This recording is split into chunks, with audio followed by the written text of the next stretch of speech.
जी नमस्कार। आप सबका स्वागत करता हूं।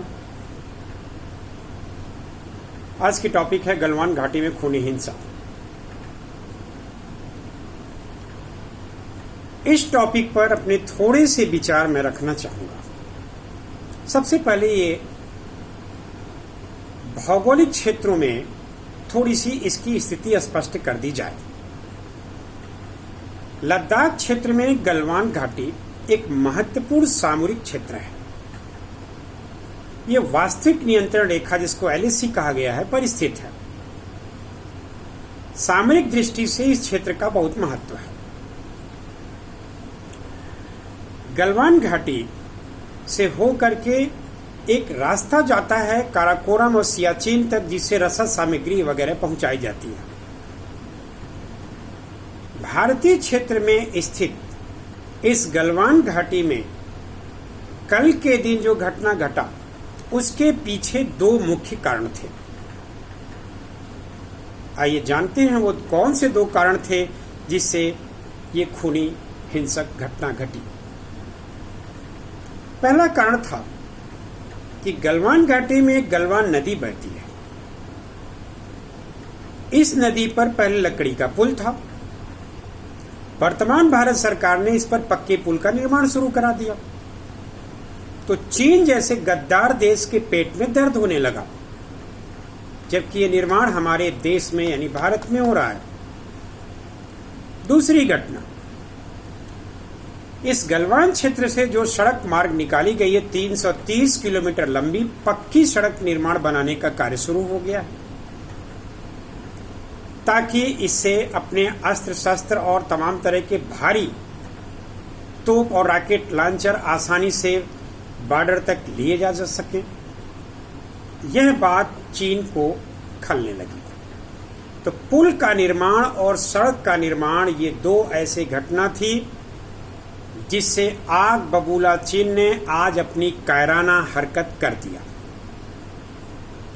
तब जबकि उस क्षेत्र में निहत्थे सैनिकों पर खूखरी और पत्थर से चीनी गद्दार कायर सैनिकों ने हमला कर दिया। सुबह से इस बात की पुष्टि हुई कि केवल 3 जवान शहीद हुए। शाम तक इनकी संख्या होकर के 20 हो गई। ये बढ़ती जा रही है। ये हमारे दुख का कारण है। सबसे पहले इस जाबाज अपने वीर सैनिकों को हम सत नमन करते हैं, उनकी शहादत को सैल्यूट करते हैं। इन 20 घरों में आज चूल्हे नहीं जले होंगे। ये जवान किसके लिए अपनी जान की कुर्बानी दिए, किसके लिए अपनी जान की शहादत किए? हमारे लिए, आपके लिए।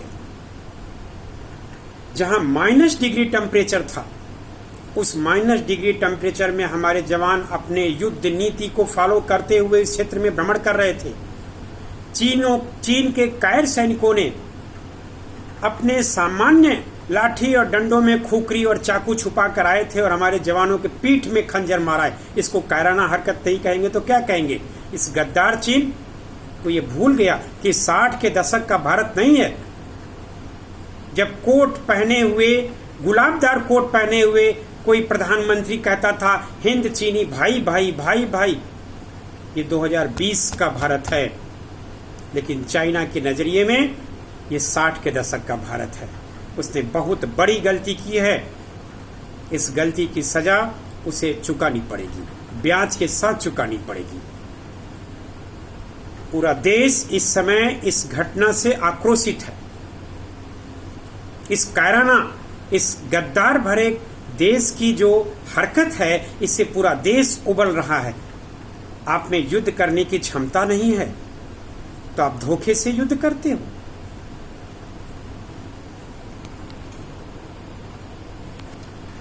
हम किसी भी कीमत पर अपनी क्षेत्रीय अखंडता के साथ समझौता नहीं करेंगे।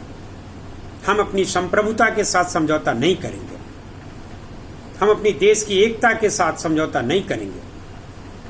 चाइना जैसे चोर, जिसकी की आंखें भी पूरी नहीं खोलती, जितनी आंखें खोल करके वो दुनिया देखता है ना, उतनी आंखें खोल करके भारतीय सोते हैं। इन गद्दार देश को ये पता होना चाहिए। सुबह से प्रधानमंत्री कार्यालय से लेकर के रक्षा मंत्री, सीडीएस, तीनों सेना के अध्यक्ष, वित्त मंत्री, गृह मंत्री, इनकी जो बैठकें चल रही हैं, इनसे एक आशा की किरण जरूर जगती है। लेकिन आशा की किरण से ही हमें तृप्ति नहीं मिलेगी, हमारे देश के लोगों को इसके परिणाम से तृप्ति मिलेगी। और ये तभी तक होगा जब तक कि इसका हिसाब किताब चुकता न कर दिया जाए। क्योंकि हम मान लेते हैं थोड़ी देर के लिए कि हम समझौता कर लेते हैं, चलो मान लेते हैं कि सुनने में आया कि उधर के 43 सेना मारे गए। अरे 43 नहीं, 430 भी मारे गए, लेकिन हमारे 20 क्यों? हम एक भी सैनिक की शहादत बर्दाश्त नहीं करेंगे इस गद्दार देश के लिए। एक चीज और मैं बताना चाहूंगा कि भारतीयों में कभी भी भारत ने दूसरे देशों पर आक्रमण नहीं किया। पहले जो देश हमारे देश पर आक्रमण किए, बाद में हमने उसका प्रतिकार किया है। इतिहास उठा करके देख लीजिए, कभी भी भारत ने किसी की संप्रभुता को खंडित नहीं किया। इसलिए न अगर करेंगे भी नहीं तो बर्दाश्त भी नहीं करेंगे। इसलिए समय आ गया है कि हमें चाइना को सबक सिखानी चाहिए, ताकि आने वाले दिनों में कभी भी उस तरह की कायराना हरकत करने से पहले चाइना 100 बार सोचे। Thank you very much. नमस्कार।